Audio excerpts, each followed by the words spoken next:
Hi friends, তো একটু সন্ধে করে ব্লগটা আরম্ভ করলাম। তোমরা দেখতে থাকো, ভালো লাগলে লাইক করে থাকো।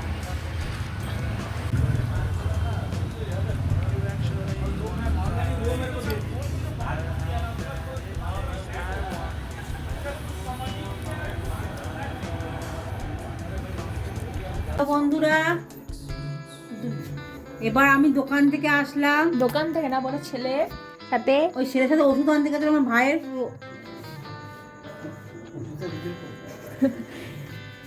ওষুধ আনতে গেছিলাম আমি সিটি সেন্টারে। ভাইয়ের এমন ওষুধ না, ভাই ওষুধ খায় তো, সেই ওষুধটা ওর কলকাতা ডাক্তার দেখিয়েছে, এখন আমার কাছে আছে। আমি প্রত্যেক মাসে ওষুধ আনতে যেতে হচ্ছে আমাকে। এই ডেবিট আছে সিটি সেন্টার, চলে পায় না, সেই অ্যাপেলো থেকে সিটি সেন্টার অ্যাপেলো থেকে ওষুধটা নিয়ে আসি। এই কত রকম ওষুধ নিয়ে আসলাম। ঠিক আছে, কি দাও। তারপরে আমাদেরও নিয়ে আসলাম অ্যাসিডিটির ওষুধ। এই যে এই ওষুধ, মাথা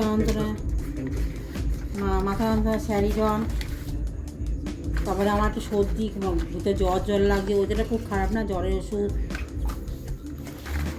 বিরাস দাও, কিনে নিয়ে নাও। তাহলে বিরাস কিনে আনলাম। মুখ পরিষ্কার হয়, এটা আমার ছেলে সাবানটা। দাদা আবার এটা ছাড়া মাখতে পারে না, সাবান ছাড়া মাখতে পারে না। অ্যাপেলোর থেকে ও বড় বড় চল। আর সোপ কিনে নিয়ে আসলাম আমার জন্য। আচ্ছা বন্ধু বলো, লোকে টাকা ইনকাম করে কি করে জানো? শখের জন্য তো। আজ মরলে কাল দুদিন রেখে কি করবো? এনজয় করো জীবনে। তুমি ওকেই দাও। তোর নাম কি গো? ভোলা।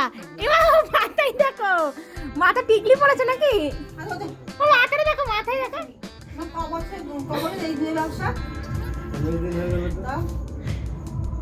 দুধের ব্যবসা বাবা যে করতো তখন থেকেই তো আছে গো, ছাড়িনি তো। কোন পজিশনে ছিল?